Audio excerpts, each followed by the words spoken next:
This is actually blowing my mind. You're about to meet one of the most awarded creative directors of the last couple decades. Tobacco executive who lied and caused millions of people to die. These guys should be with. Wow. There's an idea that can change the world. I've saved 1 million lives. I mean, Yeah. it's millions now. It's millions. Today might be the day that I do the greatest ad of my life. Today might be the day that I break this code. Today might be the day I make this sale. The camera loves crazy. Camera loves crazy. It does. I can make $100,000 look like $1 million. The power of an idea is still going to outweigh any tool or any medium.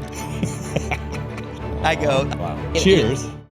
You're about to meet one of the most awarded creative directors of the last couple decades. He's also now Raindrop's creative chair and has been working with us for the last couple years and is now coming a little bit more front and center. You haven't seen him yet, but to give you a sense of what he's already achieved, he's one of the people responsible for the fact that people stopped smoking, especially young people in this country. So he ended smoking. He launched the smallest, most popular car in our country history. He brought back a struggling burger chain into something that ended up once again becoming the king. Then went on to start a nonprofit with his wife that changed millions of lives. And now he's doing the most important part of its entire journey, which is sitting here with me today. So Rob, welcome. Welcome to Marketing People Love. This is a special episode. Many people in our circles know you, but to many this is your first time saying hello to the world in the Raindrop community. hello, marketing people love. You know what? I would say ideas people love. Well, we can talk about why the first time I met you, I walked into the Raindrop office and right there was marketing people love. And I think our first conversation, I asked, why are you saying marketing people love versus ideas people love? And that was our first conversation of what positioning is for the agency and what the industry is doing and what is marketing versus what you can bring to a brand through ideas and what is the real purpose of advertising. And so it was right away, we had a philosophical conversation on all of it. It was great. I mean, you hit it on it right out of the gate. Should have said it in the intro. This entire thing is going to be about the power of ideas. Mm-hmm. You and I share something special. We talk about it a lot. The power of an idea, well communicated, in the right place at the right time, can change culture, history. I know a lot of times advertising is seen as getting people to buy something, which, I mean, yes, is a big part of advertising. I know you had an entire career before this point, but I really want to start with the Truth campaign because when you talk about advertising that matters, I think about an entire generation of people who stopped smoking, or I should say became aware that it wasn't as cool as people might have thought, which was really what was the driver for smoking. And right now you kind of see it agitating back in culture that, you know, what wasn't cool is cool and maybe they need to bring truth back. But one of your first moments where you realize, whoa, it's not advertising, it's ideas expressed out into the world that can change everything. You started off with a wonderful, introduction and you hyped it and you started with truth, and very nice to say the guy who did this, but I'm a guy who was a part of a team of people who were driven and passionate. And I found that is the most powerful part of getting ideas across the starting line. Yeah, not the finish line. Not the finish line. Getting ideas across the starting line, right? Because that's the key part of how do you do it. And at the end of the day, there has to be belief in what you're doing. There has to be passion behind it. And you have to have an organization that is willing to go to 11 to help us sell and believe in that idea so that the brand or whoever it is, when in case of Truth, you're creating a brand, it didn't exist, right, to buy into it. And I think across the board, whether you were talking about Truth, you talked about humble design a little bit, we can get into later. I was a part of that and a very proud part of that, as well as each thing in my life has been really about an amazing team. And it's really why I'm connected with Raindrop, and got to know you and got to know Adam and Drew and everybody else there. It's this amazing team. And that's where I would love to be a part of. So what was it about Truth, right? And really, you said about my career, but in some ways I feel like my career really started, even though I'd been in advertising almost 5 years at a time, won a few awards. I worked under Roy Grace, a Hall of Famer, one of the original Mad Men who did incredible Volkswagen ads and everything back in the day. And I learned sort of at his feet. But when I went down literally for my interview at Crispin Porter Bogusky in Miami, this little shop that had done some things that I had seen in the award shows, and I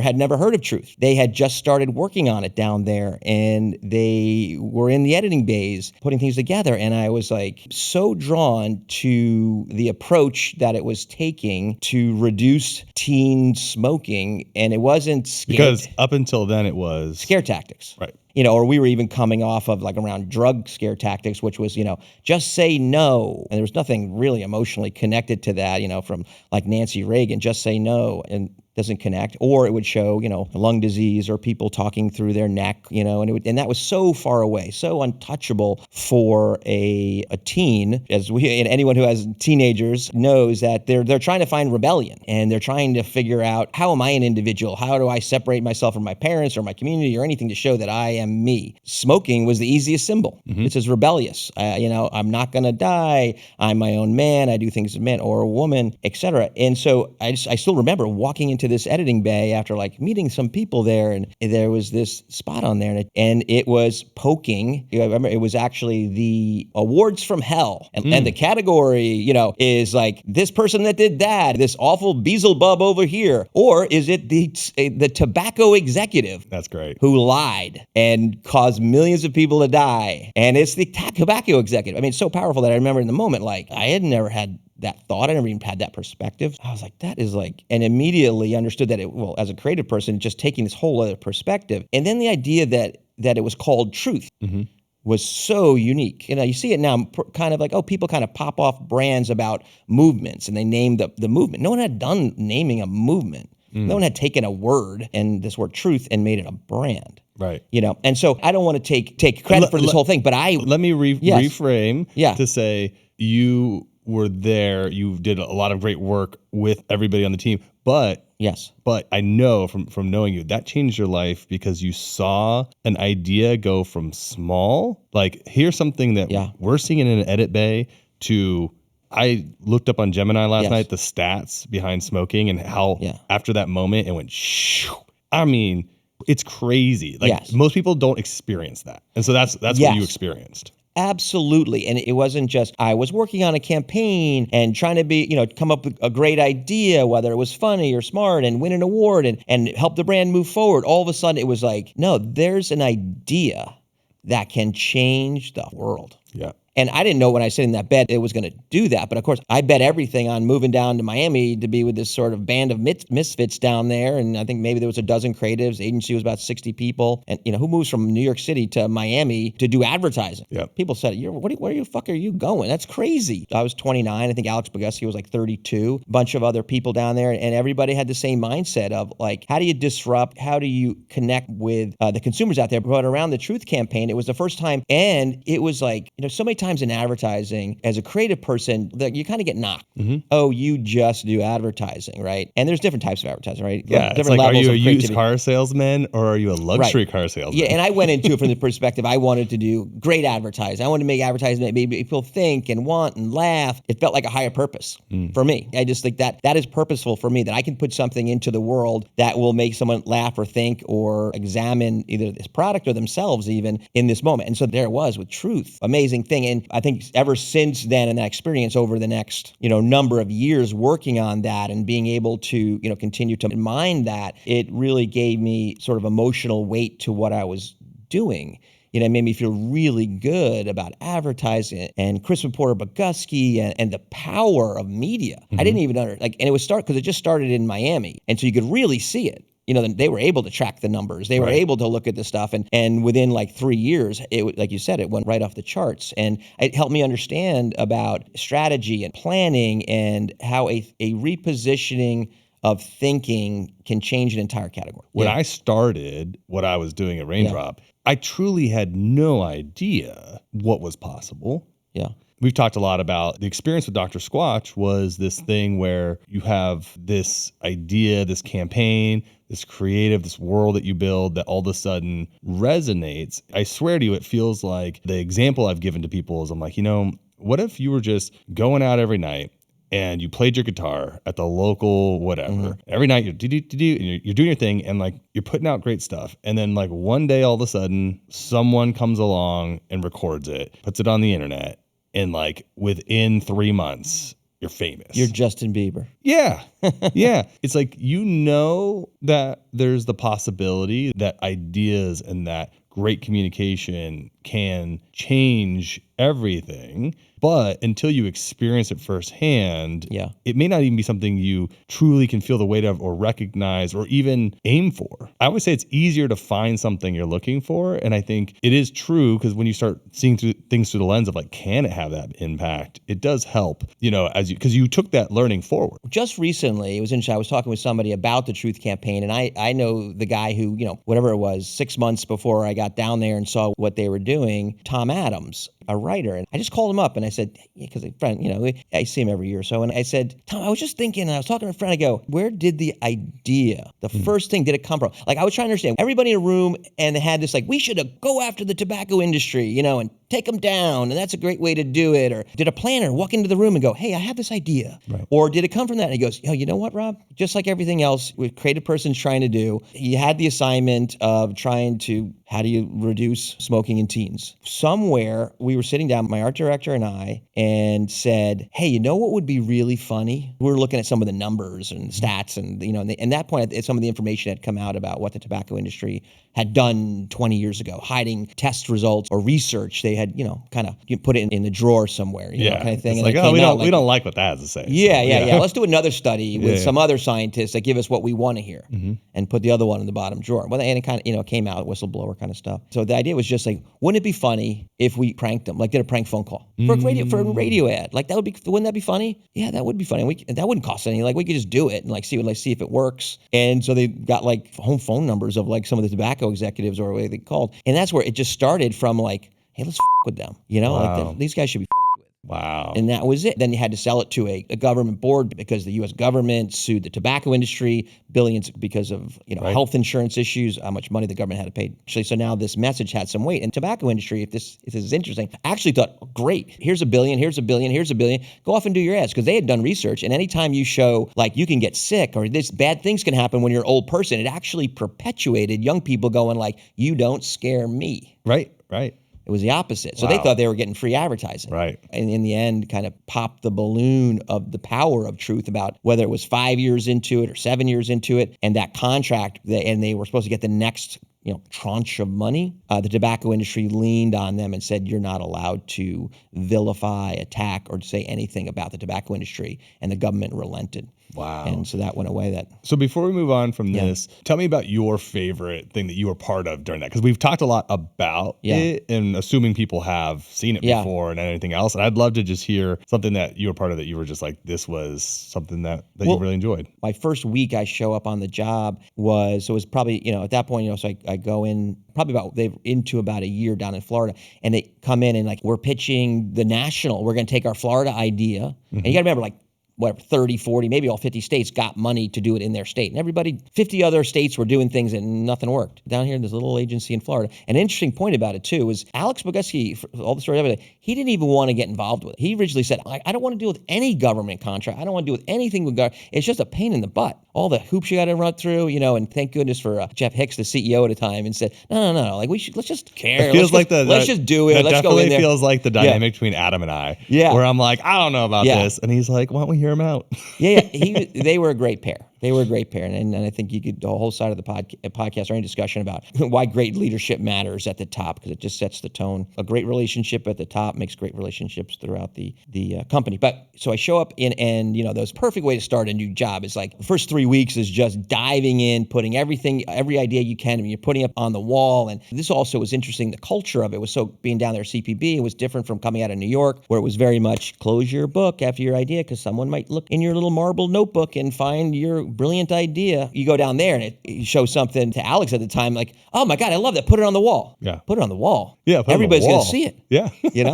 Yeah, everybody's going to see it. And you're going to see all the other ones. And we're all going to build on top of it. I guess what was magical, and I think what began the next 10-year ride of CPB and the brilliance of the culture and everything that was happening was apparent in those first 3 weeks I was there, because it was a print campaign idea. This is 1999. One of the things, and I got lots of stuff on the wall, and Alex was so excited, and then, it was thrilling. It was exciting, Right. and, going bigger and national and all these things. One of the things on the wall was, it was just a print campaign where there was a LED bar that they held, and kind of like a ticker you see in Times Square for the debt or something, Let's use a ticker, and these numbers will come up. It's a way to share. Let's share some truth of just the numbers. But that's part of the overall campaign of it. So 3 weeks, they come back from it, win it. It's literally 4 weeks later. Oh, Rob, hey, the first thing we want to do on a national level is we want to seed it. Go out and go get that campaign done. So you look down okay, well, we want real kids to be holding this. We were just I don't want to use actors. We want to find real kids and the producers there. So we want to travel from city to city, just me and my art director and the producer, and we're going to go into parks and onto beaches and into places kids hang out and just take pictures of them. Oh, and by the way, With the ticker. they're going to hold the ticker. Right. It wasn't running because it didn't matter. We're going to put the ticker in later. Right. And it was commercials too. I should say that too. Yeah. It was also an entire national campaign of commercials. I don't know why it was. Yeah. I guess I'll tell you why I'm thinking of the magazine so much. And by the way, our producer wants to shoot it with his handheld, Bolex camera. And that's from 1955, and he's going to have to run around the film. And I go, oh yeah, that's cool. We want to do it. We know those little the cameras you get at the store. We just want to go into CVS's across the country and just pick those up and shoot it with those. And Alex is like, yeah, cool, go do that. So then for the next month or few weeks or whatever it was, we just pick our own space. We pick 7 cities, and we flying around the country, just the 3 of us, Crazy. shooting. We're on the side of ski slopes with snowboarders. We're down here. We went to San Diego. My eventual wife's family was down here. I wanted to say hi, but it was we wanted to get surfers, and we put together all these things. The next thing you know, we're getting the pictures back from CVS, from the little box camera you dropped off, laying them all out, picking the ones, and then down in the edit suite, putting it together. And there we are. Another month later, boom! Every single channel, every March Madness, everything, and it feels raw. It feels, super authentic, different. Yeah. It feels so it's starting to hit the country. And then the part for me was the speed and the trust. Yes. That the client had, you guys know what you're doing. And then trust of Alex had, it's going to be great, go do it. It was fun writing, it was cool too. And then, at the time, who was my eventual wife, was my girlfriend at the time, and she was still in New York, and she had her roommate. And this is one of those great moments, in advertising that always come. You always hope to have a moment like this. And she had, at the time, ESPN magazine. It was a big formatted magazine, that was her roommate had it, and it was just like a sender spread or something. She literally goes, oh my God, hey Trigger, check this out. And she goes, isn't this cool? And she goes, oh, my boyfriend did that. That's fun, yeah. And that was and then I get the phone call. Oh, yeah. I went up a notch. Yeah, that's right. And that was the beginning of what That's was some amazing about confidence building. Oh my God, hugely confidence building. And so that was the excitement there. And then, eventually we got to do some Super Bowl commercials, and again, everything, had different role. But we were already beginning to get weird pushback from tobacco industry and all that kind of stuff. As soon as it starts to work. I mean, look, you look at, I would be freaking out too if I'm looking at the numbers of my, everything plummeted. Right. And they're seeing an entire generation evaporate before their eyes. Yeah. That would be highly alarming. 2 quick stories. One, my father-in-law was in the power of feeling good about what he's a doctor, he's an ophthalmologist, and the joke would be, I would go to him after I did a number of campaigns and I was a part of this great run for truth, and I would go, hey Paul, I go, Dr. Trieger, how many lives did you save this week? And he'd be like, oh well, I mean, it's hard to say lives. I might have certainly stopped a few people from being blind, Rob, but it's hard to say lives. I go, oh well, according to statistic, I saved 5,000. I love that. I love that. Because they would project the numbers over the lifetime, that. and it would be the numbers were whoa. That should just be the first line of everything is, I've saved 1 million lives. I mean, it's millions now. It's millions. Yeah. It's incredible to think about. And so this is a big question, but I know it's one you think about a lot. I'm I kind of started this whole thing when you experience something like that, it gives you a new perspective and new confidence. I was having dinner with Ryan Hicks, one of our team members last night, and he was saying that those moments, he's like, I think about it like I'm a camel and I fill my hump. And he's like, those moments will fuel you through all of the other hard things because you have the confidence and you have this experience that no one can take away from you, that you carry forward, that allows you to work through all the other things. Because it's never easy and everything's not a success, but to get to those next breakthrough moments. And so I'm like, well, that could have been the end of the story. It wasn't by any means. You don't know. And it wasn't even the beginning of the story. We skipped, obviously, so much history. You should write a book because I'm your uncle, one of the original Mad Men. And you had so much perspective and hunger and interest in all this and a raw ability. And so I guess my question is, coming out of that, what are some of the things that you feel like as you looked into the future, what did you carry forward? Like what filled your hump coming out of that experience? What's one thing I say about going to CPB after the experience in New York City, and in a way, I learned classical advertising, and what an idea is. It was the ultimate training ground for the craft of advertising, right? But it was a different box, and so I would say I was classically advertising, and I look back and I go, and I went down to CPB and I said, Alex Bogusky handed me an electric guitar, and I was like ready. I was just ready to take advantage of all the opportunities that were down there, because there was a youthful energy that was just happening. And as wonderful as Grace and Rothschild, my learning grounds were, you look back and it was just bit tired. It was like working at an art gallery or an antiques gallery for advertising. Yeah. And in a way we're competing against those. And I can't say enough great things about that place and my friends there and all of that. But I had a perspective, it was time to go. And then so going into CPB of what filled my hump, at the time, maybe you don't know what's about to fill your hump. And this is going to sound, what I learned there was that there's so many talented people in advertising. And so many great people in advertising. But many times, if you're not in the right place for those talents to be seeded, to see the grass grow, it's a different kind of perspective of seeing the industry. This is in any industry, I think. I think you start to learn, but I just know from an advertising perspective of being immersed in your business, you're in tune with where to be and what will give you the most opportunity to make work, to make things grow, to make things go. And that was really the magic of CPB. And they had a quote on the wall from an article, and I really connected with it. And it said, there'll be smarter people than me at this, there'll be better people than me at this, but there'll be no one that will work harder than me at this. And I was like, oh, you know what? I identify with that. Now you had the Mamba mindset before that was a thing. I guess so. Yeah. It was just like, this is a marathon with a lot of sprinting in it. Yes. So I woke up every day, and if you don't have this feeling where you are in any business, when I wake up today might be the fucking day. Today might be the day that I do the greatest day of my life. Today might be the day that I break the code. Today might be the day I make this sale. If you don't have that feeling and that energy when you step out of bed and put your foot on the floor, you're probably not in the right place. And for sure, I felt that there, and I was ready to take advantage of that. And so when the sort of momentum of truth led to a pitch for Mini Cooper, you sensed it was the moment in time. It sensed it was some sort of destiny. That doesn't mean you're going to win Right. the account, but certainly approached it, the way we approached everything else. In case of that, with the Mini Cooper, the cars, we want to make every other car brand feel like a dinosaur in the marketing sense, in the idea sense, that they should look old and they should look tired and they should look boring, because we wanted to look young, we wanted to look fun and joyful and something you want to play with. And also an interesting time and to find the tension around that, which was like, America's not supposed to like little cars. The SUV craze Everything was in full bigger, force. bigger. Everything was, SUV was in full force. So there was some tension to play against it. Car that looks this fun has to be this fun in culture. Yeah. So let me ask you a question. Can this next segment be sponsored by Magic Mind? Yes, come on. Okay, I'm going to tell this story because it cracked me up. So we were ideating on a Super Bowl concept and idea together. And you go, what's that in your fridge? And I was like, it's Magic Mind. You go, what is this thing? And so I'm going to pull it out. Yeah.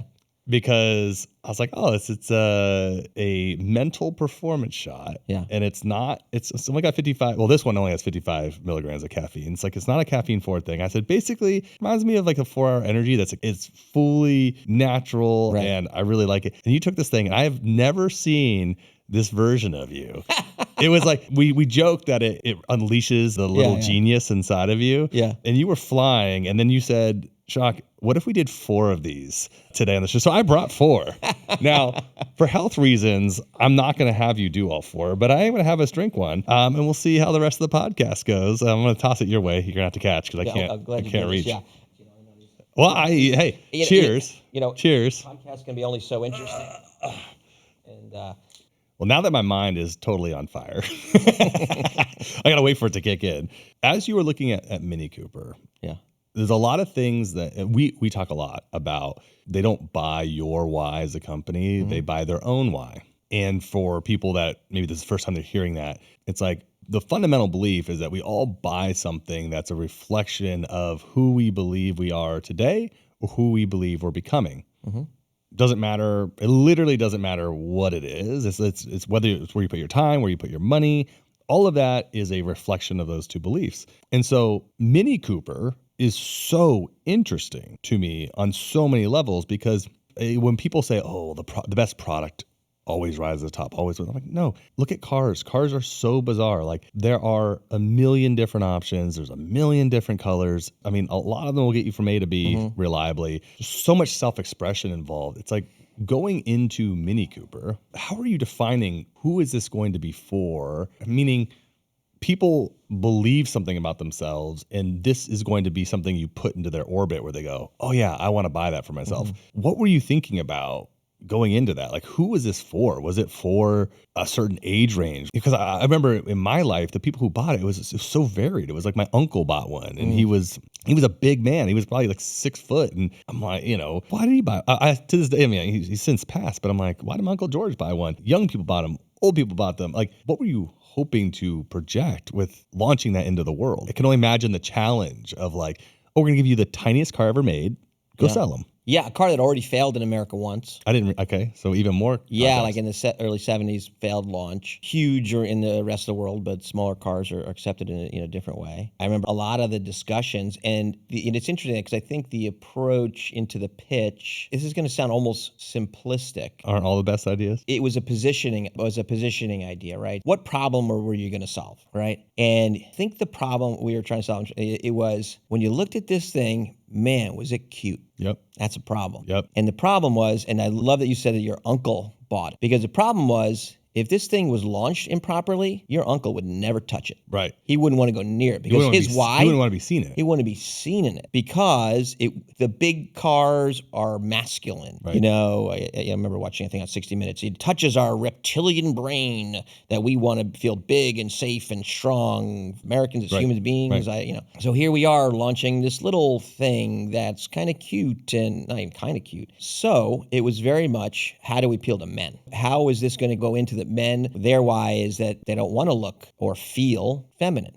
And there are some brands that lean feminine. There are some that lean more masculine, right? And a car is something that men and women both drive and share and identify with. But if you're coming out and you're launching a new one, if a brand's been around for 40 years, it's going the way it's going. You're either going to put a bigger engine in it, paint it this certain color, give it a certain name, but the emblem is still the emblem, right? It wasn't. No one really understood that it was BMW's Mini, right? It was just Mini, right? Even the name Mini.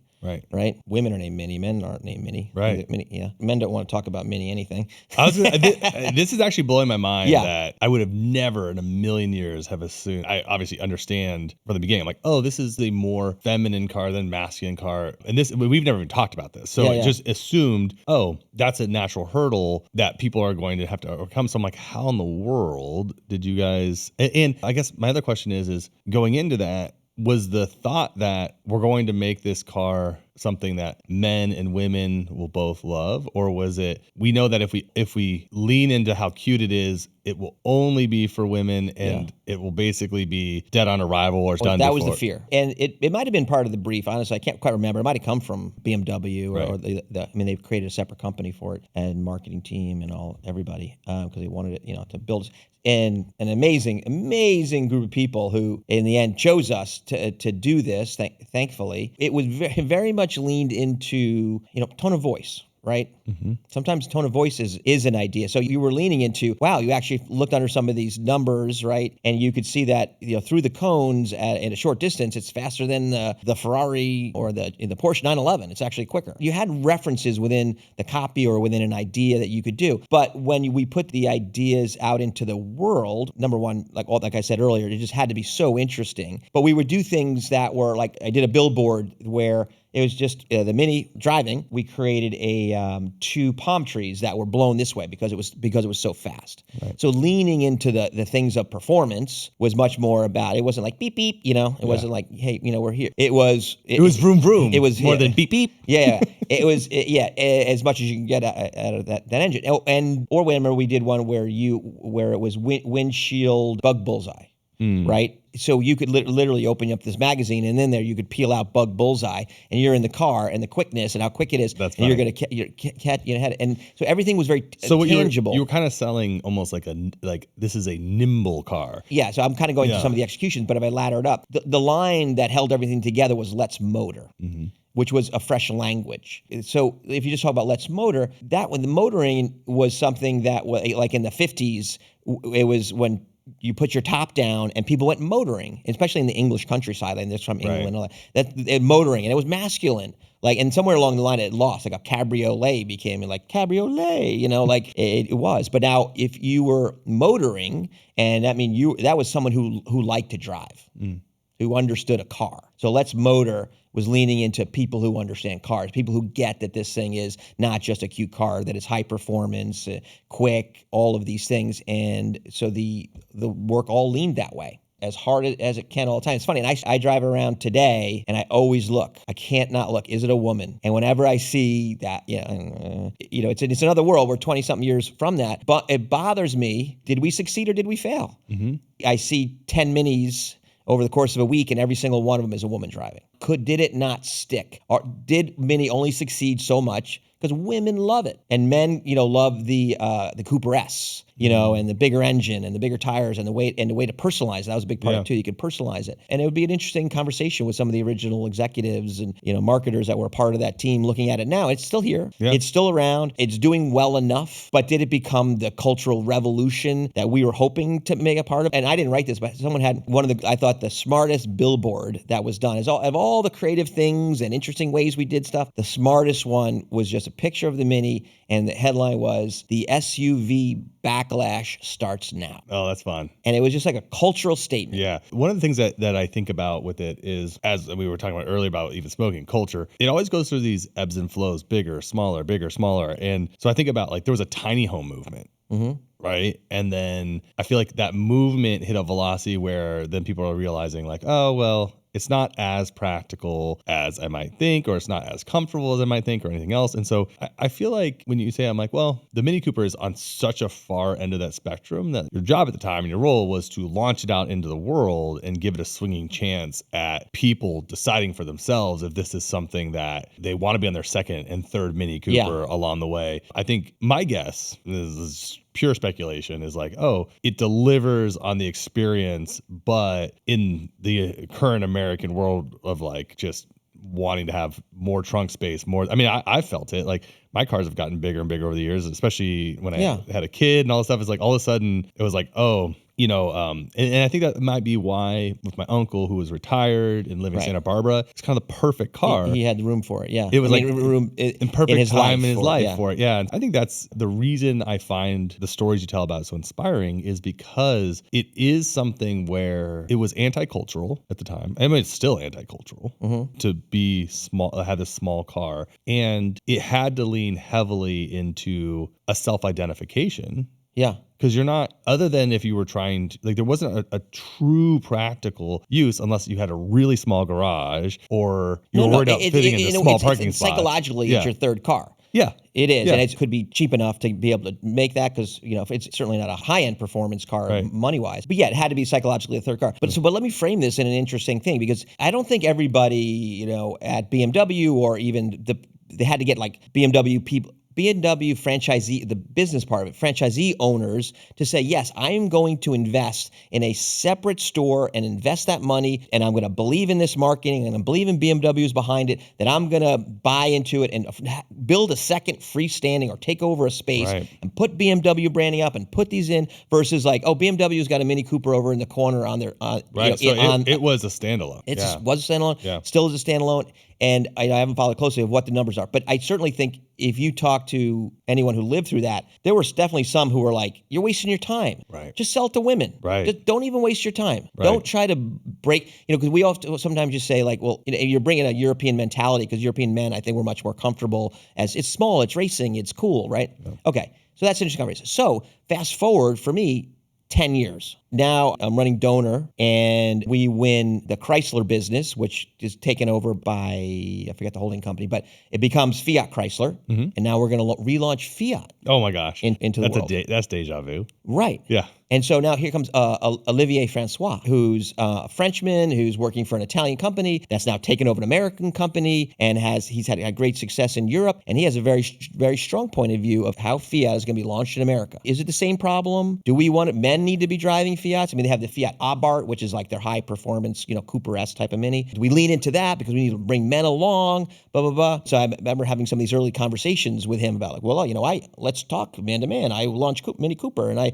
have all this insight to it, and I'm making my point of view, and over coffee or probably espresso with him, and he listening, and he goes, no. He goes, this is fashion. I don't want to do his accent. Yeah. Because I can't, because it's really interesting. But he basically says, this is fashion. We're selling handbags. Wow. He made it sound much better.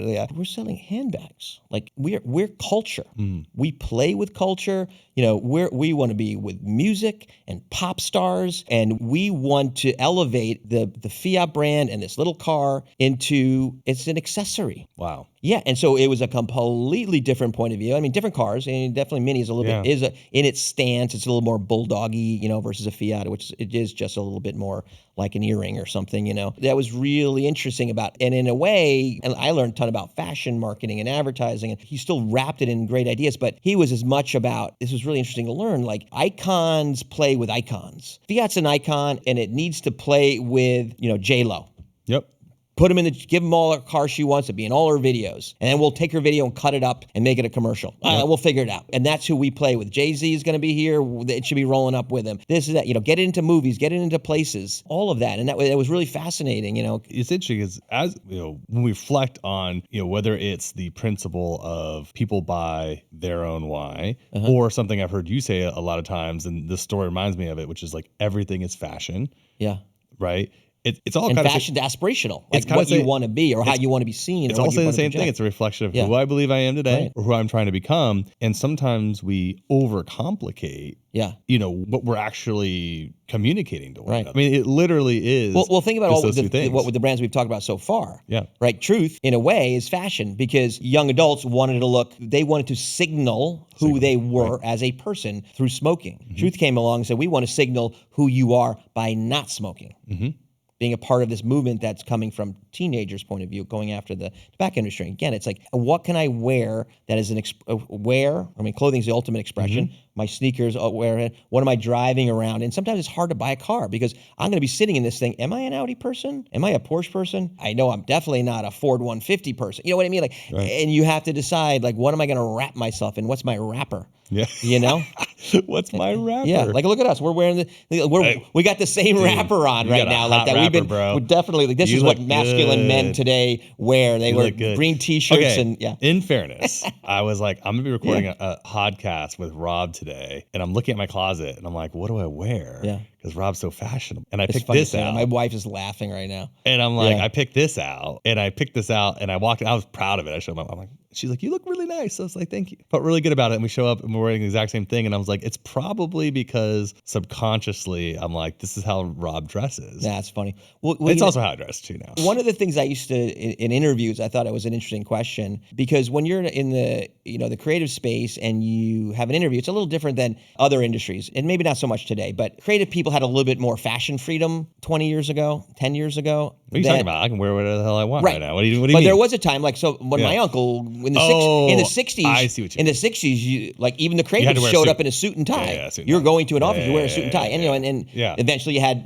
casual Fridays. Right. Ooh, casual Fridays. And then it spilled out. And then I think once tech took over and it was hoodies and stuff, there was a moment in there where it was still, in an interview was different than your day to day. And so I'd love to say, like, because it would be interesting because some people would come in because it's an interview, even the creative side, and you could clearly clearly see that they went for a more formal look. Some went like super casual. I'm going full ripped jeans, a t-shirt that I didn't wash. And I want to say, to the point of everything's fashion and your personal brand. Like one of my first questions would be like, oh, tell me how you chose what to wear today. And not in any, I want to understand like how you're looking at branding and what you're wearing is saying to me as a potential. I'm gonna start asking people that just to make them uncomfortable and self-conscious.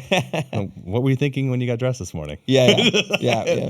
No, but it did lead to interesting conversations about advertising and branding and things and like that. Yeah. No, I mean, so you just start to understand how they think. I'm gonna steal that. My favorite question to ask is, "What's your favorite emoji to use and why?" Sounds good. Yeah. What is your favorite emoji to use and why?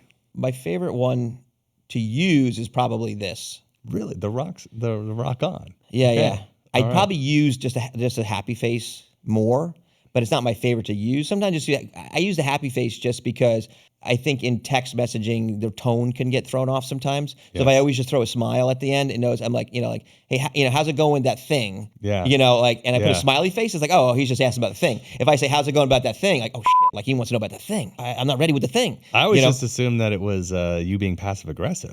No, I'm just kidding. I've never gotten a text. No, but to me, this is maybe it's more of a life philosophy of energy and there's a. I want to share this before we move on. Let's go. My favorite emoji, it makes me laugh every time I use it, every time I see it, but I don't use it enough. Do you ever have those feelings where you're like, it's like every time I go on a walk on the beach with my wife, we always look at each other. It's like now like a joke. Because like whenever we do it, we're like, we should do this more often. We should do this every day. And then we'll go 6 months, 12 months without doing it. The emoji with the money tongue where he's like, nah, and it's like the money tongue. God, I love that emoji. It makes me so happy. And in what context? What makes you Honestly, so happy about it? What's the breakdown of that? I don't know. It's just what it does to my heart is like the same as like asking someone to pull your finger and just it just makes me laugh every time. I love it. Usually when it's in the context of like, hey, like, oh, you got a raise, money tongue. Oh, this great thing happened. I closed some business, money tongue. Like it's just like, it's so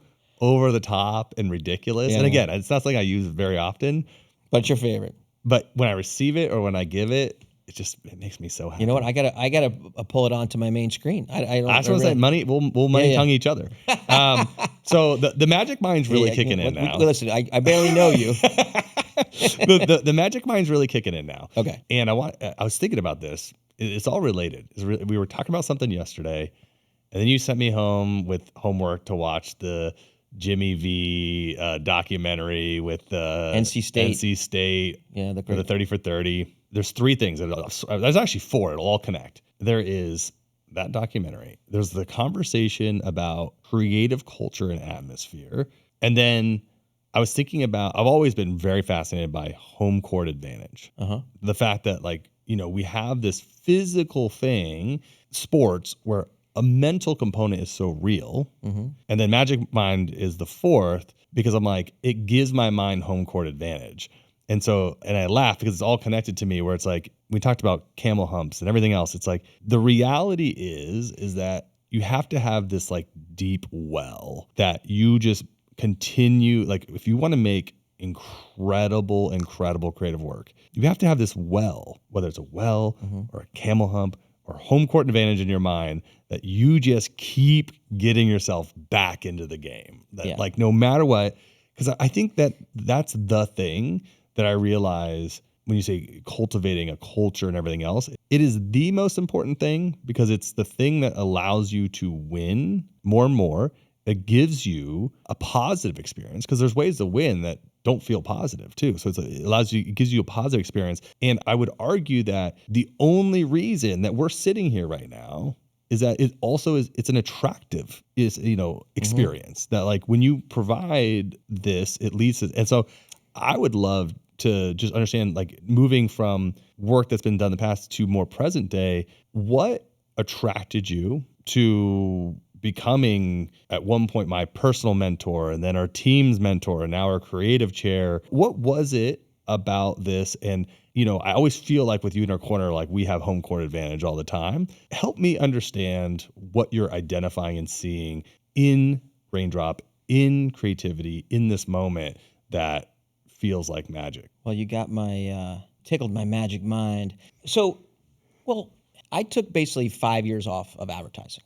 Yeah, and I was wondering this when I did this because I was conscious, and I can think it happens to a lot of people in advertising. I was fortunate enough to be able to take a break from it because I had run hard and long from 1992 to 2017 of really taking this like seriously every day, profession and joy and all the things. How do you get into the state of flow, and how do you know your well will never run dry? How do you get yourself in the right place to do great work? How do you sell great work? How do you connect with the brand you're working on and then the people you're working for? So many things happening, and I have been very, very fortunate. And I was always like, how do I stop?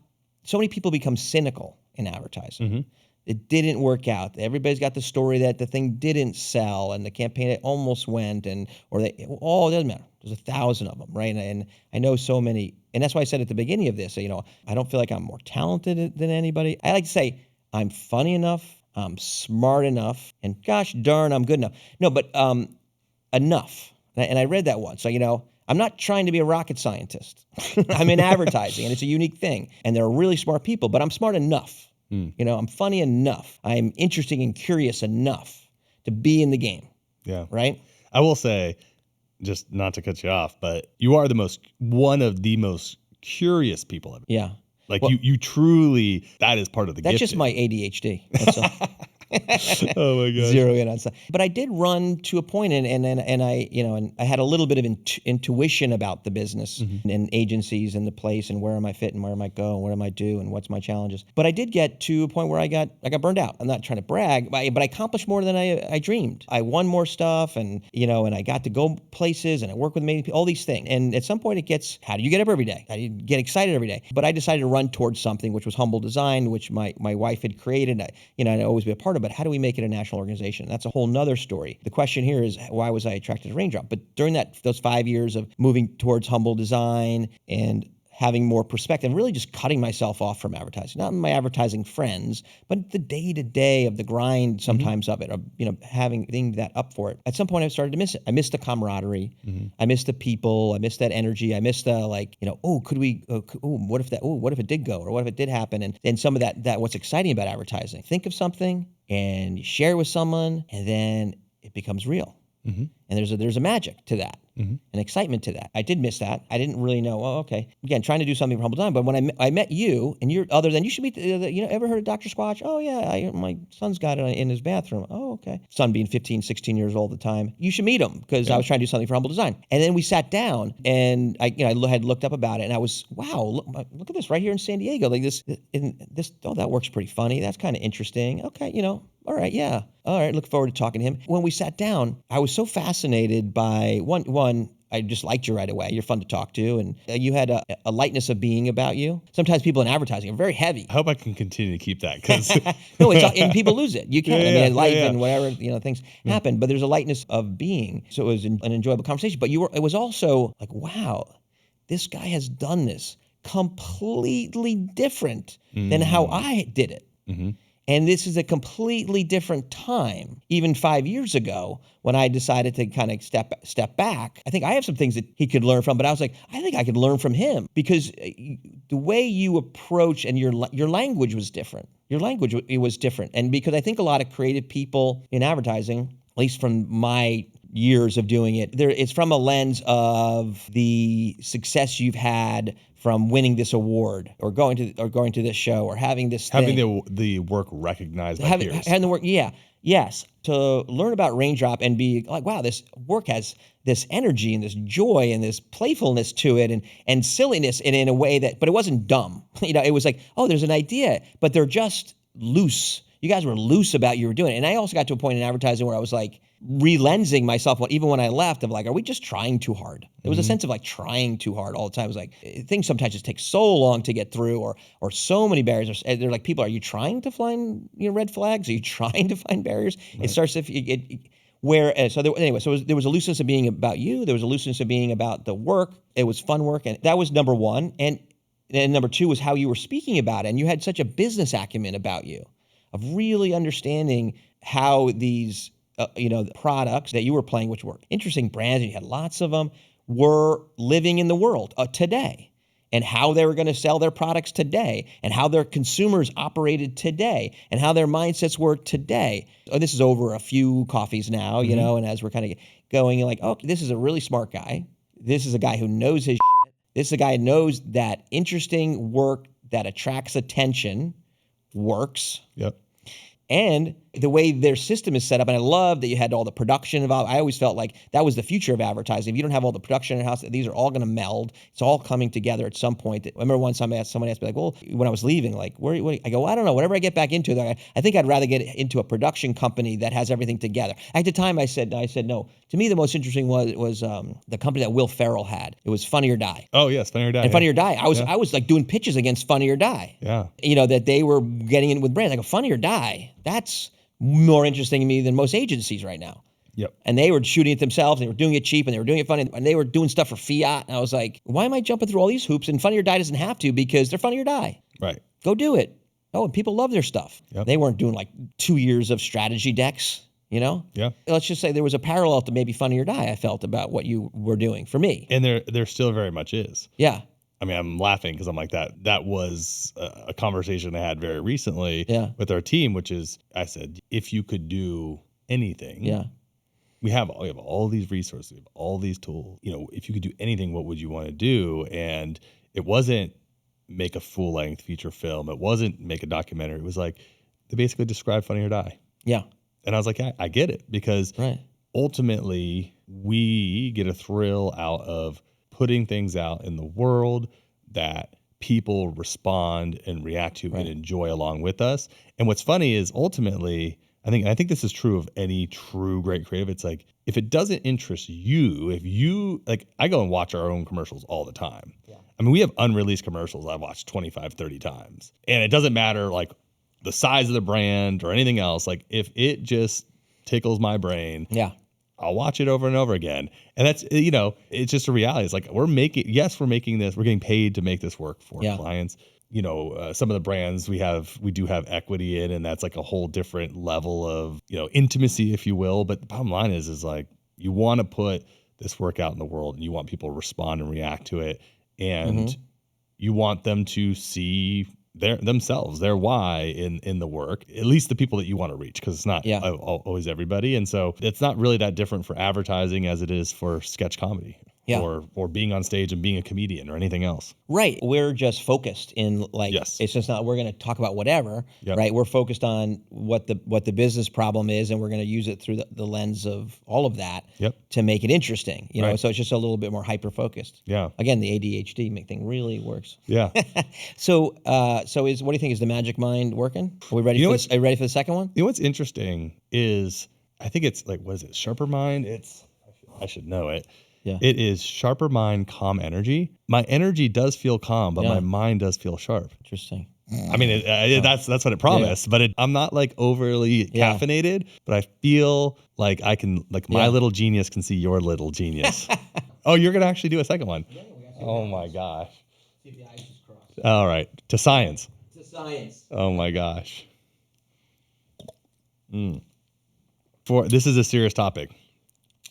So I just about said something out loud. It's one of my greatest ahas in a long time. I almost said out loud, oh, let me put these here like little mini trophies. We've been talking about self-reflective benefits and everything else. I think one of the most powerful things in life is an empty bottle, can, packet, whatever it is, because it's the feedback loop back to yourself that, like, I used this. Whether you can say I liked it or I used this, but no matter what, they're like little mini trophies in your mind. It's so strange.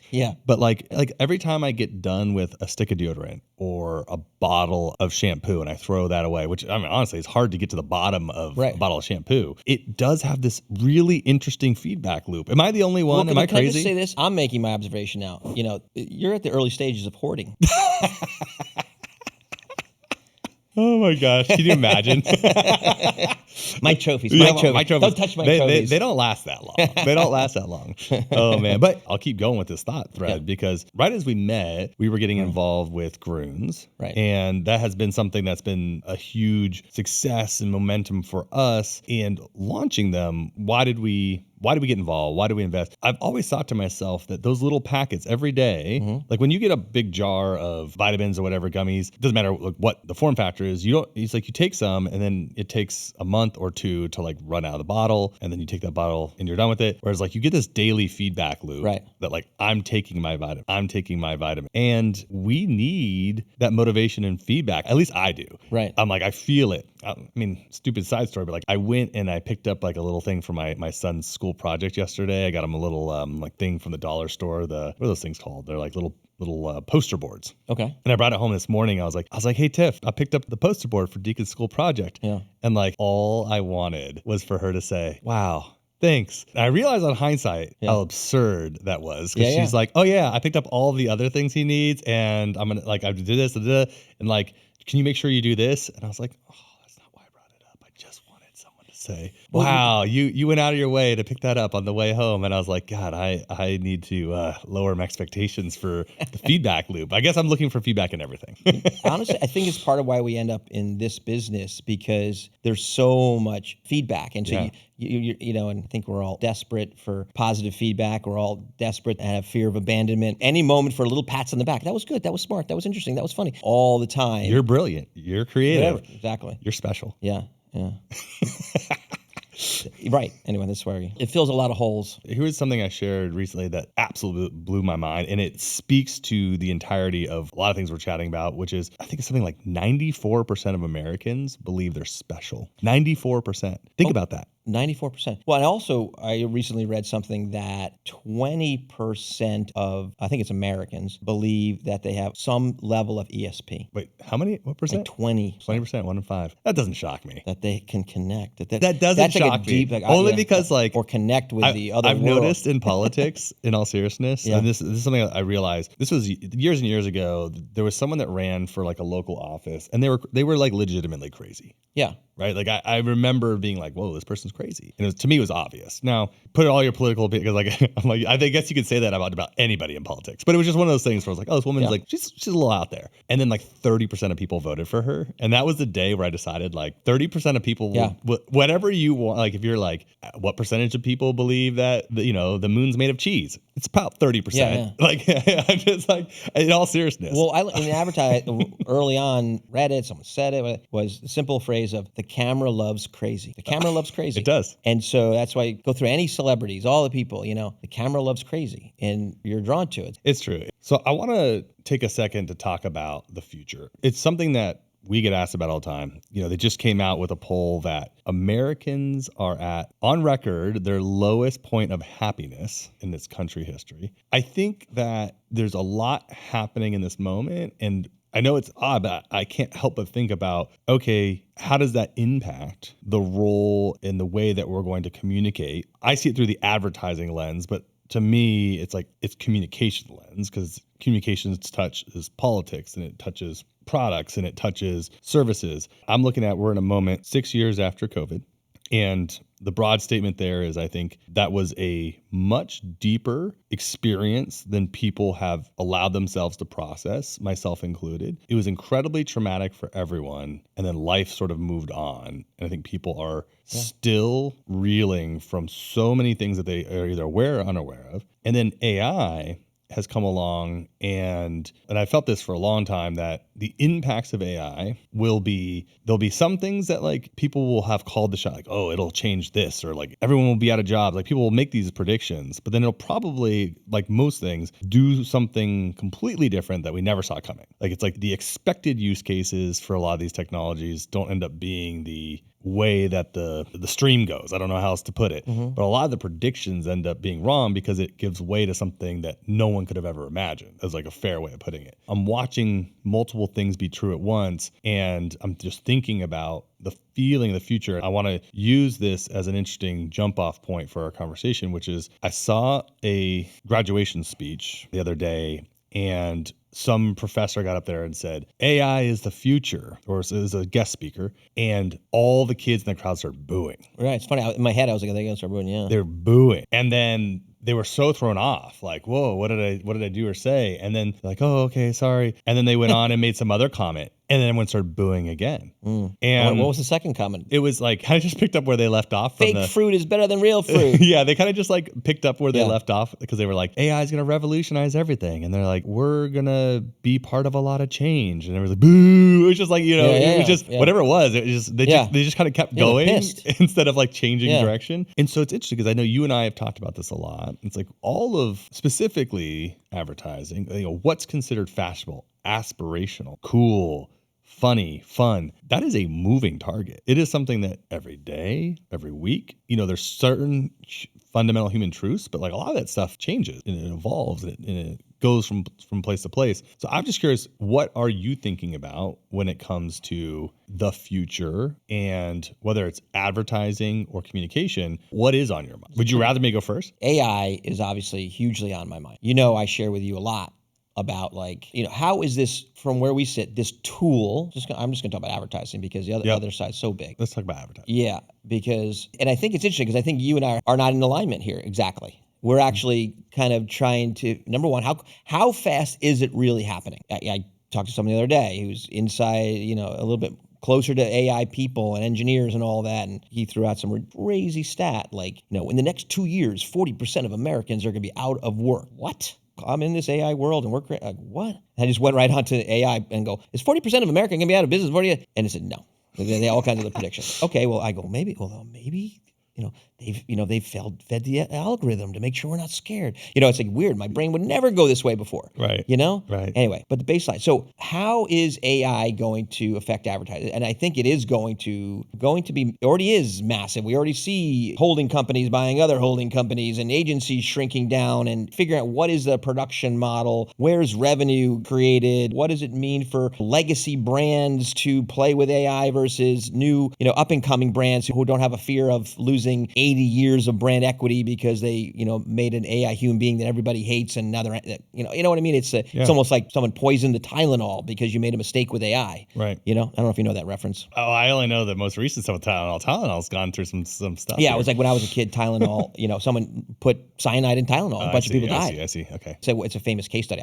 But how did Tylenol save, pulled every single Tylenol off the shelf, the entire country, for a month until we said, we've checked every one and we're putting it back on. Well, and it's a case study of how do you damage control. Anyway, but what is the damage control for AI? What is going to be the case study where what brand is going to trip over itself because it used AI and got booed on a mass scale? Right. What does that mean? And I do like the discussions we have around, well, it's human beings don't like to be tricked. Yep. Period. And full stop. Full stop. Human beings do not like being tricked. We like a magic show, but when it becomes tricked, like when it has to do with our care of our family or believing in something, that we thought was one. You nailed it. We love a magic show. Yeah. But we don't love a false prophet. Meaning, like, if I came along and said I was performing miracles and you found out they were sleight of hand, how mad would you get mad? You get mad. Right. And you get viscerally mad. So what's going to be the first brand that thinks they're running in the right direction but is actually running in the opposite direction? Yeah. And what does that exactly mean within the AI? And how much is shareholder value so important? Actually, I'm going to say this because this person I was talking to who's in the AI and obviously closer to all of it, and they're trying to create, this next performance thing for brands that is going to undercut every advertising agency, and the whole thing's just going to be done, and all you need is a picture of, you don't even need a picture of the product, right? It's just going to make the product, it's going to advertise the product, it's going to do and blah, blah, blah, blah, blah. And in the middle of him saying all this, he goes, and this is someone who's he's been in the advertising world, but not necessarily a creative person. And he goes, well, because really all that matters is that it sells products. That's all that matters, is that it sells products. Mm-hmm. Okay, I'm listening. Oh yeah, and I didn't boo in the middle of the moment, right, of this moment, and it's just stuck with me. Like he was ready to throw out the whole thing, all of it. Yep. And everyone, because he's onto something. At the end of the day, what is a brand trying to do but sell their product? But there is a human element to how products are sold and what's their story and who is behind it. We love a great story. We love a great story. Yep. I love Raindrop's story. I loved your story. I loved being a part of all of this. So when you take out the story, I'm thinking this in real time because I haven't really thought this all the way through. Then the magic show's gone, and it's no fun to be a part of it, and no fun. Like I'm part of their story, and I like this. I have a story for this, and I have a story for my tattoo, or I have I love the story of Liquid Death because it's a human story, of Right. how the person did it and why we drink it, and why we like it, why am I attracted to this? Or I don't think all that can go away. It can't just be this AI bot that shoots out things and products. Yes, there will be things that will make our life better. Yes, it's going to solve medicines and like that. But in the world of marketing, can you extract the human touch? And I say no. So how are we using this tool to know that? And the reason I was attracted to Raindrop, I see there's a bunch of people behind this work that are having a good time. Right. Funny or Die, Raindrop. There's people having a good time, smart people who understand the business problem and are solving it in through a creative way that are attracting people to the brand. Cool. I want to be part of that. I want to play with them. You can't extract all of that. You can use it in ways it'll shorten the time. It'll give me more information back. I can make $100,000 look like $1 million because I think it's going to be okay to work with real actors and really great storytelling, but fuel it in ways, unfortunately, for illustrators and some of that it will shorten time and it will evolve how we use budgets, and how we add pieces of AI to what we're already doing, so that small brands, big brands, it's probably hard to tell the difference, right? If you turn on the TV, 40 years ago, you could clearly know what a big brand is and a small brand is. It'd be impossible to not. So in that way, I want to be excited by it. Yeah. For marketing. And then the part that I like to have discussions with you about, because you already have the space and the tools and time, and you have a production mind that I don't have. For looking at it from one way, how are we making sure we're at the front of this boat and not the back of the boat? And that's all. And what does that mean to be there? And that's why the conversation goes all the time, because I know Raindrop all the way to what I talked about when I came to Crispin, young, energy, fun, doing things in a different way. And that was right when smartphones were coming out and the internet was being played with games and new ways to do it, and ran into that space. I just want to make sure, and I think Raindrop is nimble enough and ready enough to run into that open space and be at the forefront of how an agency model of human beings are working. Yeah. I would say the but or the and is it's like, okay, but we're all capable right now of turning our phone around and shooting a video of ourselves saying something or it's like there's not a 700 hours of content uploaded or put out there every minute. So at the end of the day, I'm like, there's not a lack of ability. I think one of the things that's confusing, people are kind of feeling like, oh, this gives us the ability to create something we haven't had the ability to create. I'm like, no, we have the ability to create. It helps you to create stuff that you typically would need a lot more expertise, people for, or whatever. But I'm like, what I guess in general, when I'm looking at it, I'm like, I know a couple people who are like very on the cutting edge of all of these technologies, and they're reaching this like current ceiling like velocity where it's like in its purest form, it's not what people want right now. So I'm like, okay. When you say what don't they want? They aren't interested in fully AI created ads in content all the time. Sora, great example. Tried to launch a media platform around Sora, and it was like the whole thing was like, you can just have AI content. And then it got shut down, quietly shut down. And I'm like, I think there's a disconnect between what we can do and what people genuinely want. I think there's a confusion point that like, because a couple things break through, that it will consume everything in content creation, everything else. And so where I've landed on this, at least for today, is that AI is the version of fouling down the stretch right now. It is a new thing that can and should be wielded by advertisers, but it doesn't change basketball. It doesn't change the game. It doesn't change what we're ultimately trying to do. Right. It is something we have to be aware of. It is a tool we have to use. It will give an advantage to people who are leveraged, right? But it is one piece of what is going to make us successful in the long run. The same things that were happening in 1912 to, introduce orange juice to the world, or to stop smoking, or get people to buy natural soap, or get them to enjoy Magic Mind. There's an odd sense for me of peace in the fact that the power of an idea is still going to outweigh any tool or any medium that comes along. All right. You're like, all right. Yeah. Hey, you know what? Not only do you have a sharper mind, you're calmer than ever. I'm feeling freaking calm. I'm coming down hard now. No, I got that. Well, here's the thing. This will not be the last time we do this. Okay.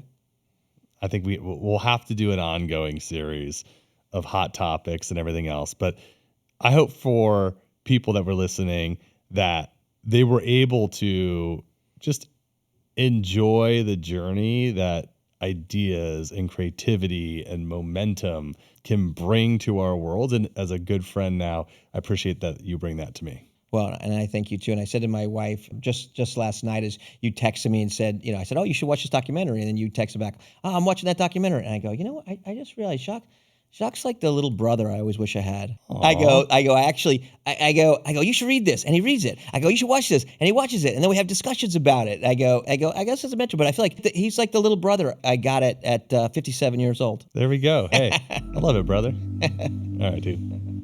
Oh, as I almost whack myself in the face. All right. Thank you.